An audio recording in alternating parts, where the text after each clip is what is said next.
3주 동안 똑같은 본문 읽었는데요.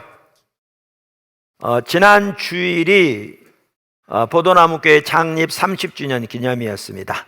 정말 좋은 시간이었죠. 그래서 그 전주부터 지난 30년을 돌아보며 라는 제목으로 하나님께서 우리 가운데 어떤 일을 해오셨는지를 살펴보고 있습니다. 그런데 사실 하나님이 이렇게 하셨습니다, 이런 일이 있었습니다, 이런 부지를 구입했습니다, 그렇게 지나가서는 의미가 없습니다. 하나님께서 어떤 일을 행하실 때 어떤 의도를 가지고 하셨는지, 그리고 어떻게 그 일을 이루셨는지, 그 목적은 무엇이었는지, 이러한 그 배후의 일들을, 그 하나님의 인도하심을, 그리고 인도하신 대로 역사하심을 살펴봐야 우리가 지금 말씀드린 대로 그렇게 하나님이 우리를 인도하고 계신 것을 명확하게 이해할 수 있거든요. 그래서 그렇게 살펴보다 보니까 시간이 걸렸습니다. 그래서 그동안 첫 번째 포도나무 교회 개척을 살펴보면서 여러 가지 환경이 열악한 가운데서도 어떻게 하나님께서 우리의 신앙에 우리가 이해하는 모든 면에서 어떻게 철저하게 하나님의 길에 서도록 인도하셨는지 살펴보았습니다.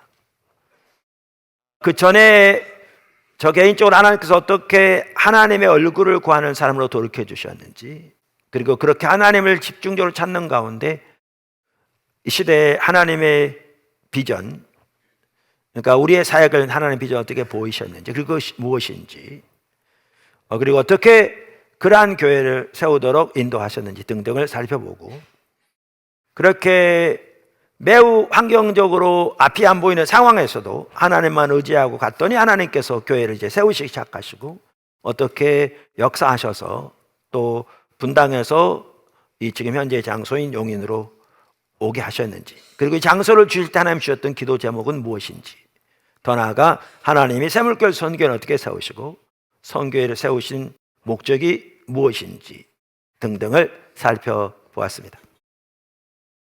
자, 오늘은 이제 큰 두 번째입니다.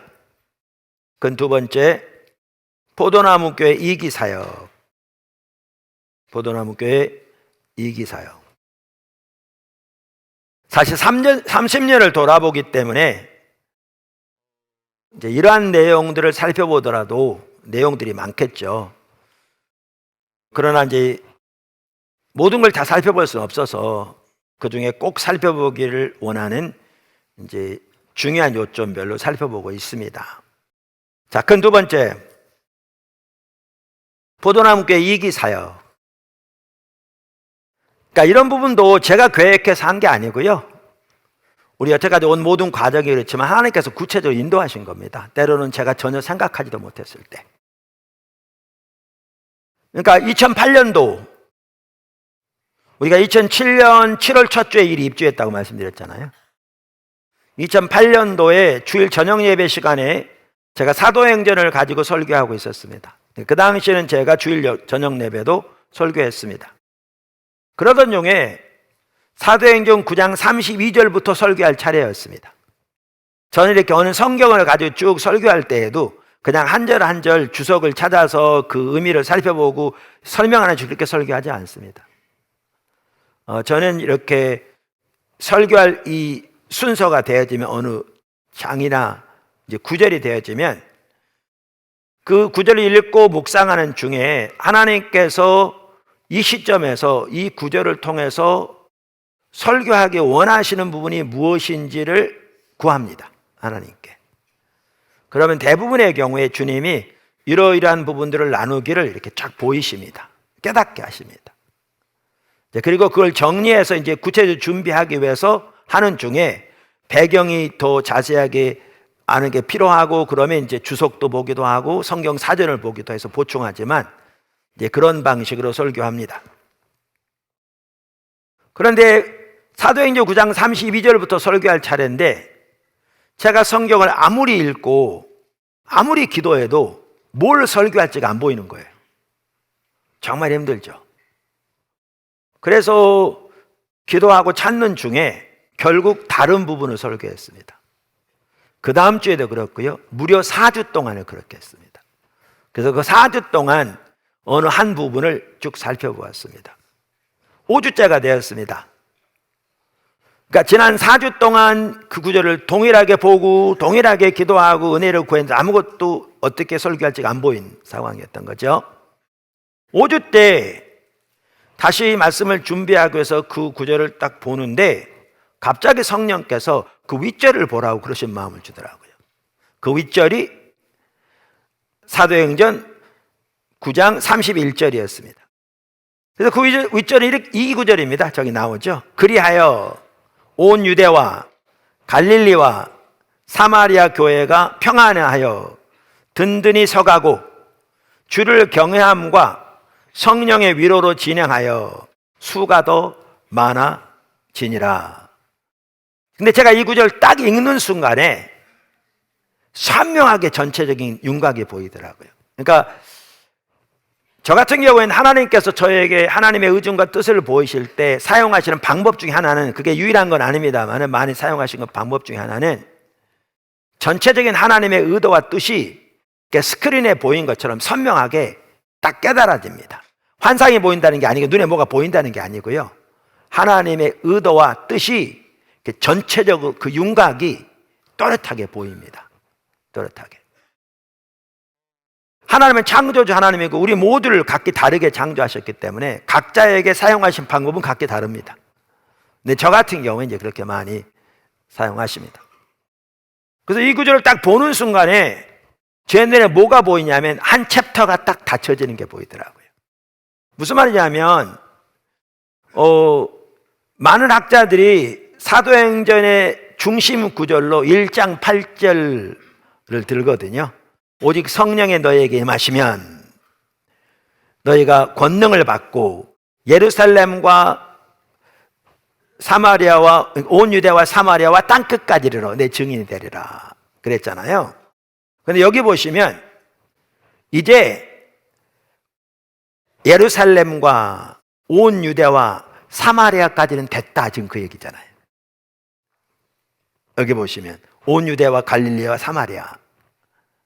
그래서 그 교회가 잘 세워지고 지금 여태까지 사역을 어떻게 보면 요약하고 있잖아요. 여기 보시면 교회가 평안하여 든든히 서가고 거기 하나님의 생명 샬롬이 넘침으로 평안이 있고 든든히 세워지고 있고 성도의 삶 속에 하나님을 경외함이 있고 성령의 운행하심이 거기 있어서 성령의 위로가 넘치고 그로 인해서 날마다 믿는 자가 더해가고 있고, 그러니까 여기까지는 됐다, 딱 이게 보이잖아요. 그러면서 이제 이게 포도나무 교회하고 이렇게 오버랩이 되더라고요. 당연히 우리가 완전한 건 아니고 부족함도 많지만 비슷했거든요. 교회가 이제 십자가 복음에 세워지고 그 어려운 과정을 거쳐왔을 모르지만 교회가 성장하기 시작, 그 당시에 교회가 상당히 빠른 속도로 성장하고 있었거든요. 뿐만 아니라 단순한 숫자적인 성장이 아니라 든든히 서가고 하나님의 생명 역사가 교회 가운데 넘치고 성도의 삶 속에 하나님을 경외함이 있고, 요 말대로 그러면서 한 챕터가 딱 닫히는 게 보이면서 동시에 새로운 챕터가 열리는 게 보이더라고요. 사도행전은 여기까지가 이게 딱 정리된다면 많은 분들은 14장까지가 중간이라고 말합니다만은 제 눈에 보면 거기에는 이제부터 뭐가 열리느냐, 열방이 열리는 거죠. 그래서 바로 위에서 사울이 구원받고 이제 조금 있으면 안디옥 교회가 세워지고, 그래서 이제 안디옥 교회가 세워지면서 바나바를 예루살렘 교회가 안디옥에 보내고, 그래서 바나바가 사울, 나중에 바울이죠, 데려다 같이 성경 공부하면서 교회가 든든히 세가면서 13장에 성령께서 안디옥 교회에 성령이 세우시는 위해 두 사람을 따로 세우라고 하시고, 그러면서 세계 선교가 일어나는 거잖아요. 이렇게 그러면서 한 챕터가 딱 닫히고 정리돼서 요약돼서 새로운 챕터가 열리는, 그러면서 하나님이 포도나무께 이기 사역을 말씀하신 거예요. 그리고 그 이기 사역은 테마가 열방임을 말씀하신 거예요. 그래서 이렇게 보니까 일기가 딱 14년이더라고요. 보니까 1995년 부활주일이 창립 기념일이고, 그리고 2009년 부활주일까지 14년.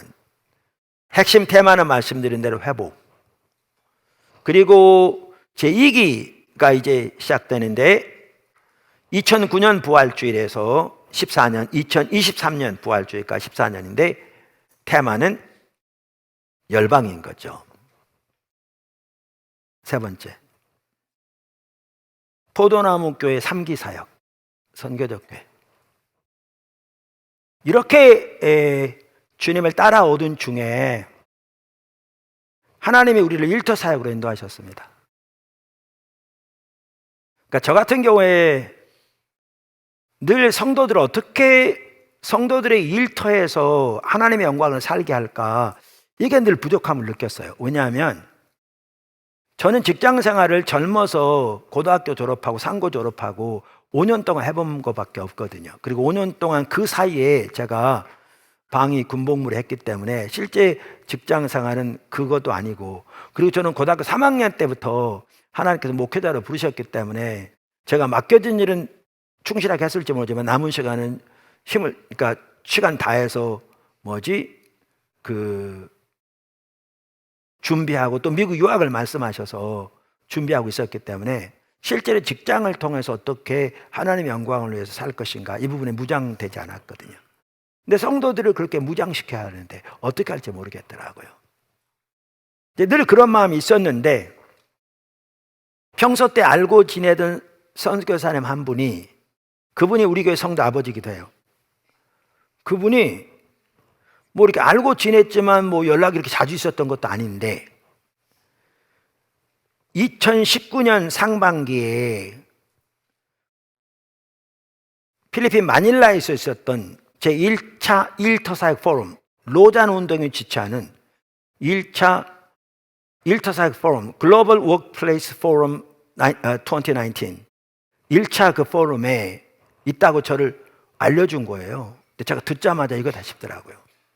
그래서 마닐라에 날아갔고 참석했고, 일터 사역에 대한 전반적인 그림이 보여서 이제 갔다 와서 우리 같이 배워가기 시작했습니다. 그건 최근에 이렇게 다 기억하고 계실 겁니다.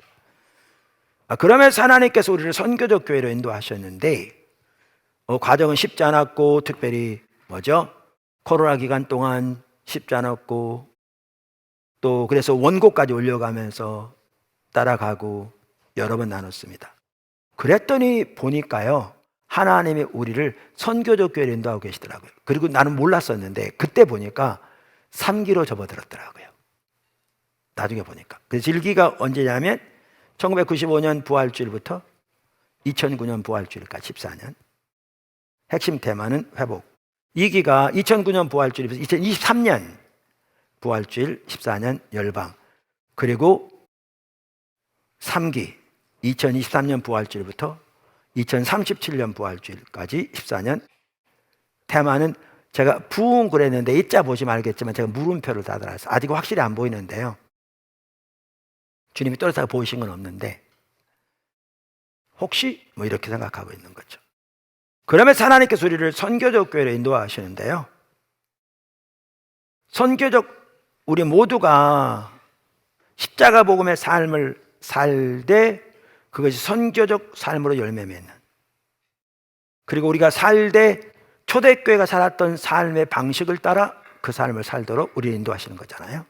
그리고 초대교회가 살았던 삶의 방식의 핵심적인 방식은 산상수훈의 삶이었다. 자, 작은 첫 번째, 탈기독교 시대로 접어든 서구. 이 부분을 우리가 좀 더 이해하려면 이 시대를 이해해야 되는데, 원래 서구 사회는, 미국은, 유럽은 오래전부터 그렇게 됐고 탈기독교 시대 혹은 신이교 사회로 접어들었습니다. 그러니까 이 말은 313년에 콘스탄틴 황제가 기독교를 합법하기 전에 시대로, 같은 시대로 접어들었다는 거예요. 그때는 기독교는 국가를 해롭게 하는 미신을 믿는 집단으로 오해되었고요. 아무 때나 감옥에 갇힐 수도 있었고 재산을 빼앗길 수도 있었고 심지어 목숨을 잃을 수도 있었습니다. 숫자적으로도 급격하게 지금 줄어들다고 말씀드렸잖아요. 그래서 2023년 출간될 탈기독교 시대 교회에 의하면 지난 25년 동안 미국에서 4천만 명의 교회를 떠났습니다. 여기서 이리 떠난 게 아니고요. 교회를 아예 떠났습니다. 그 인구는 미국 인구의 전체 15%. 근데 도표가 여러분 본 대로 저렇게 돼 있습니다. 급속도로 많아지고 있는 거죠. 저게 멈출 기미가 안 보입니다. 일부에서는 언젠가는 둔화될 거라고, 심지어 더 떠날 사람이 없으니까 이런 얘기까지 나올 정도입니다. 한국이요, 전혀 이해가 아닙니다. 그래서 교회 수도 줄고요, 기독교 대학 줄어들고요, 기독교가 있는 이름이 있는 모든 것은 다 줄어들고 있습니다. 여기 보시면 2022년만 하더라도요, 1년 동안 단 한 해 동안만 하더라도 개신교에서 무종교로 떠난 사람이 무려 12%나 됩니다. 1년 동안 교회를 떠난 사람. 타종교로 떠난 사람 1%. 그래서 13%가 교회를 떠났습니다. 한 해. 한국. 이뿐만이 아니고요, 숫자가 줄어들 뿐만 아니라 가치관이 심각하게 세속화되었죠. 미국, 우리나라 곧바로 뒤따라가고 있습니다. 그래서 2020년에 출간된 팀 켈러 목사님의 책에 보면, 그동안 미국 사회는 모든 사람이 신성한 질서체계, sacred order, 신성한 질서체계를 당연한 것으로 여겼다는 거죠. 그러니까 예를 들면 그리스도인이건 아니건 사람들은 초월적이고 초자연적인 세계가 있어서 그것이 절대적인 도덕의 기준이 된다고 확실하게 믿었고, 죽음 이후의 삶도 분명히 있다는 걸 믿었다는 겁니다. 그 사람이라면 자신의 감정과 상관없이 따라야 하는 옳고 그름의 기준이 분명히 있다는 믿음을 모든 미국 사람들이 다 가지고 있었다는 겁니다. 근데 오늘날은 더 이상 그렇지 않습니다. 안 믿습니다. 사람들이 전혀.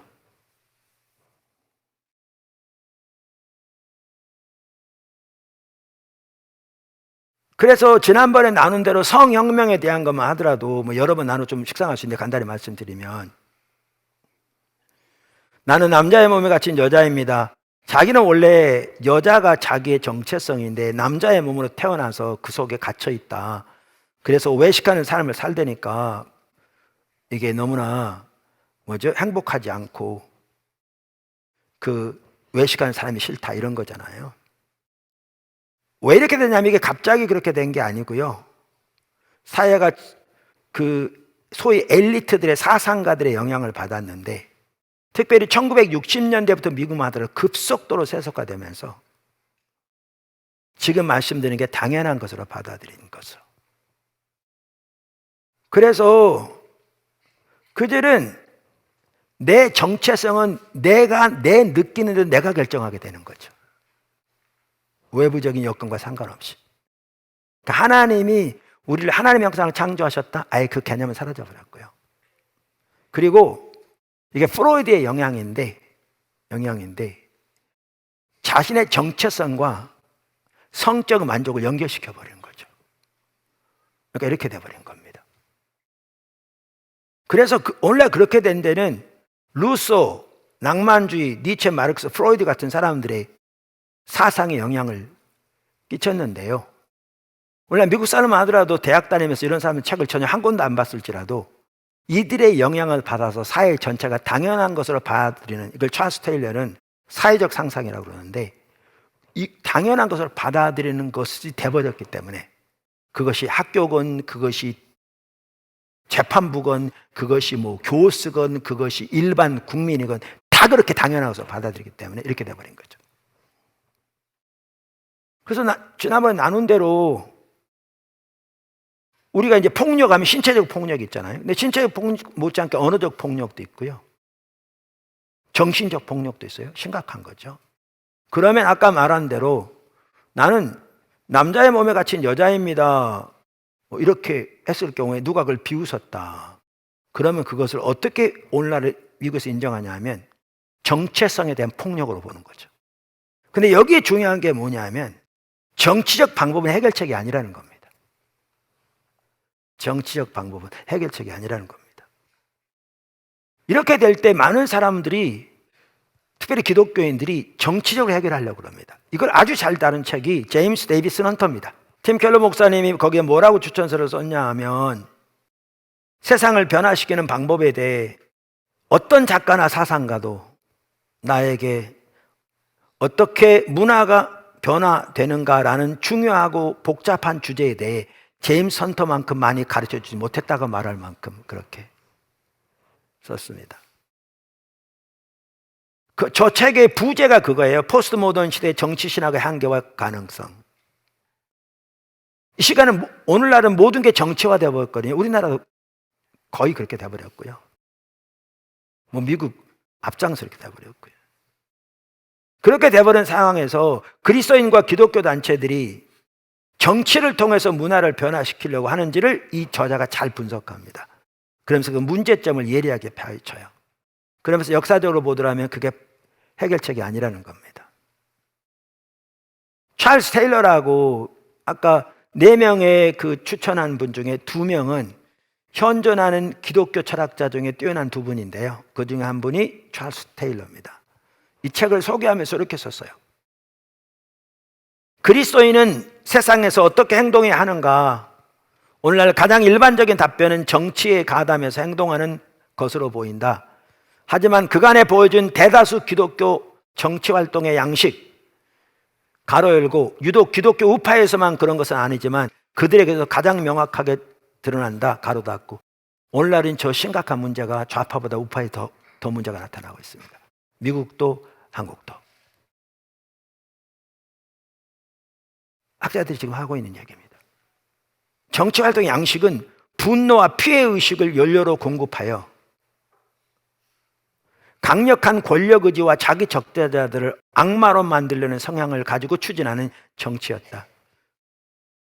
이게 현실입니다. 이게 우리가 살아가는 시대입니다. 한국 보세요. 너무너무 똑같습니다. 특별히 안 믿는 사람은 그렇다 치더라도 우리 믿는 사람들이.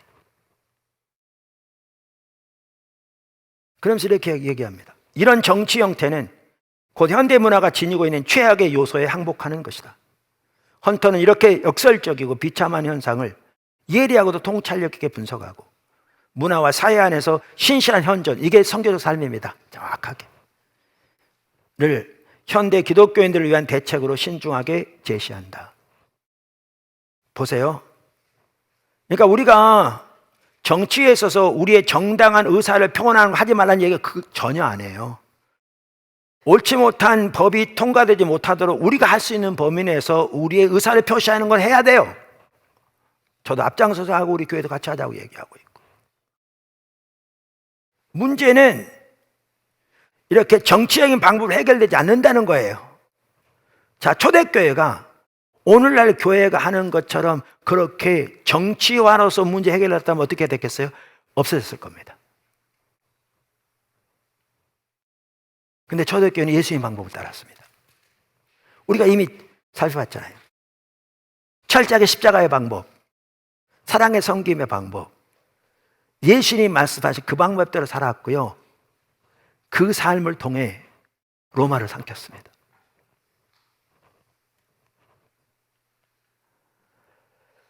우리가 이렇게 지금 심각한 상황에 살고 있어서 하나님께서 우리를 인도하시되 십자가 복음의 삶을 살고 선교적 삶으로 열매 맺되 초대교회가 살았던 삶의 방식으로 그렇게 하기를 강력하게 인도하고, 그게 성경이고 그게 예수님 방법이고요. 그게 역사가 증명한 방법이고요. 그래서 하나님께서 우리 미래관을 짓게 한 것도 그래서 그렇게 짓게 한 거잖아요. 요즘 오늘날에 이제 이러한 사회 속에 살다 보니까 우리가 올바로 신앙생활 하려면 성경적 세계관은 무장될 뿐만 아니라 이 시대의 사조를 분별할 줄 알아야 돼요. 오늘날 청년들은 헌신된 청년들만 하더라도 너무나 많이 혼동되어 있는 걸 느끼고요. 그러니까 예수 믿는 사람도 심지어 목회자들만 하더라도 오늘날 탄핵 전국을 지나면서 정말 여기에 나와 있는 세상의 방법대로 믿는 사람들마저도 이렇게 하고 있는 걸 너무너무 많이 봅니다. 그리고 제가 이렇게 말하면 저는 좌파라고 공산주의라고 매도하는, 그들의 사상은 도대체 어떻게 되었는지.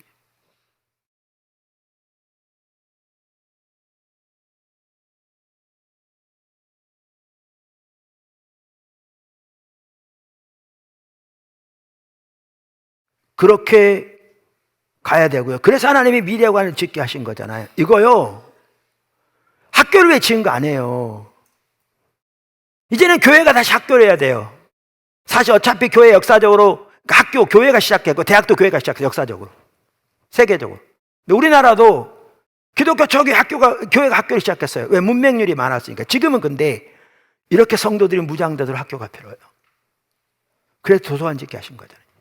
코로나 기간 동안에 47억 들여서, 그것도 20억은 채우시고 27억은 채우시고 20억 융자 받아서 하나님이 앞서가시면서. 근데 그때 안 지었으면 어떡할 뻔했어요. 코로나 기간 또 어떻게 예배드렸으면 지금 거의 한 칸도 부족함이 없이 쓰고 있는데 여호와 일이 하나님을 보죠. 그리고 지금 학교 부지 건축 두드림 투게더 인터내셔널. 자, 이제 마치면서 제가 세 가지를 말씀드리려고 해요. 이 시점에 지금 어떻게 해야 되느냐. 쭉 보셨어요. 여기 왔어요. 우리가 어디로 가느냐, 여기서 뭐 어떻게 해야 되느냐. 세 가지를 말씀드리려고 해요. 첫째, 십자가 복음의 삶의 확산.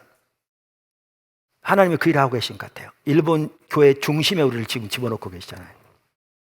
또 JTJ 신학교는 지속적으로 같이 갈 겁니다. 나머지 일들도 뭐 기회되면 나눌게요. 지난 주간에 한 분이 저한테 문자를 보냈습니다. 이런 내용입니다. 며칠 전 미얀마에서 귀국하다가 떠오른 생각입니다. 어떤 분 이름을 말하면서 한 분이 과거에 하셨던 말씀인데, 십자가 복음이 한 개 나라라도 구원할 수 있다는 언급인데, 미얀마의 내일이 소망 없이 보이는 현실 속에서 십자가 복음이 양곤 교회 리더들에게 소망과 하나님의 길을 제시하고 있는 걸 봅니다. 지금 하나님께서 열어가고 계십니다. 근데 십자가 복음을 중심으로 열어가고 계십니다. 두 번째, 다음 세대의 사역을 열정을 가지고 지속해야 합니다. tenacity, 아까 군, 캠퍼스, 두드림 투게더 인터내셔널 이제 시작하면 T미션 10대들을, K미션 1세부터 12세까지 이제 직장 선교 들리게 되고, 학교는 포도나무 선교원, 샘물결 기도학교, BGA, 그 다음에 문화사역도 그렇습니다. 뭐죠? 뉴 와인스킨스도 그렇지만 문화사역. 그래서 여러분 30주년 뮤지컬도 보세요. 우리 규모의 교회에서 할 수 있는 일이 아닙니다. 근데 왜 이게 가능하냐? 하나님께서 일꾼들을 불러 모으고 계시는 겁니다. 왜? 이 시대를 돌이키는 문화 영향력이 매우 크거든요. 중요하거든요. 하고 있습니다. 양육만 해도 그렇습니다. 과거의 어떤 경험을 보면 우리가 중간쯤 온 것 같았는데 이제는 하나님의 길이 전반적으로 다 정리되고 있습니다. 우리 양육 프로그램 보여주실래요? 여러분 잘 아시는 대로 기초, 기본, 선교적 삶, 이게 무장되어지고요. 우리가 앞으로 나갈 게 뭐냐 하면 이 토대 위에서 정치, 경제, 법 등 어떻게 그 영역들이 하나님의 말씀의 진리의 토대 위에 세워질 건가, 이 부분에서 연구되어지고 성도들이 무장되어지고 각 분야별로 자기 분야, 더 나아가 그래서 그 영역에서 선교적 삶을 살 뿐만 아니라 그 영역을 하나님의 말씀으로 우리가 흔히 구속한다고 말할 만큼 변화시키는 자리로 나가는, 이렇게 가는 게 우리 지금 여기 오고 있습니다. 여기. 그래서 우리에게 샘물결 대학이 절실하게 필요합니다. 인재들이 많이 필요하고요. 그렇게 감당할 각 분야별로 어떻게 하실지 모르면 절실하게 필요합니다. 지금 하루 이틀 할 일은 아닙니다. 기도하십시오. 그 다음에 아까 세 번째가 뭐냐 하면 선교적 삶으로 열매를 맺도록 우리 모두가 나가야 합니다. 지금 포도나무교회 성도들 삶 가운데 하나님이 참 귀한 일을 하고 계십니다. 사업을 통해서 여러 나라에도 사역을 확장시키기도 하고요. 정말 놀라웠게. 우리가 지금 마다가스카르에서 양계장 하나 추가로 짓고 있잖아요. 사진 저기. 네. 저 길다란 게 우리 12,000마리 키우는 양계장인데 그 앞에다가 저렇게 6,000만 원씩 지을 양계장을 앞으로 6개까지 하려고 하거든요. 네. 짓고 있습니다. 지금 훨씬 더 많이 진척됐습니다. 근데 우리가 저게 되어지면 에티오피아에 들어갈 거라고 얘기했죠, 여러분. 근데 어떤 일이 있었냐면요, 에티오피아 정부에서 그 나라의 농업을 살리려고 나섰습니다. 그 중에 하나가 양계 농업을 살려서 유럽에 수출하려고 계획을 하고 세계에 도움을 도울 수 있는 것을 찾기 위해 유엔에다 아마 도움을 청한 것 같아요. 근데 유엔에서 누구를 소개해 준 줄 아세요? 우리 교회 성도 회사를 소개해 줬습니다. 지난주에 와서 만났습니다. 미팅에서. 이번 주에 한 번 더 만난답니다. 그러면 그 양계 사업을 하려면 기준이라든가 청결도라든가 모든 게 유럽 수출하는데 문제가 없어야 되는데 우리는 그거 얼마나 살 수 있거든요. 지난번에 마다가스카르 우리 농장에 우리하고 이제 계약서는 아직 작성 안 한 것 같은데 지금 같이 거래하는 큰 닭 유통 가장 큰 회사 전체 사장은 프랑스 사람인가 봐요. 나는 다른 나라 자본이라고 그랬는데 아마 프랑스인지. 왜냐하면 지금 전체 사장이 프랑스인이고요. 지난번에 프랑스 본사에선가 우리 농장을 방문하기 위해서 연구소 소장이 왔습니다. 그 사람이 닭 박사입니다. 프랑스에서 마다가스카르 날라왔습니다. 그래서 우리 농장 보고 놀란 겁니다. 어떻게 이렇게 잘하느냐고. 보고 갔겠죠. 지금 그러면서 어떻게 모르지만 기도해서 에티오피아만 하더라도 이렇게 그 지역에 되도록 우리 성도 회사에 살리고 돕고 거기다가 우리 추천하는 한 NGO 단체도 하나 회사 들어갈 수 있도록 그렇게 추천하려고 합니다. 그 정도는 아마 받아줄 것 같아요. 그러면 마다가스카르보다 에티오피아 더 빨리 될 수 있습니다.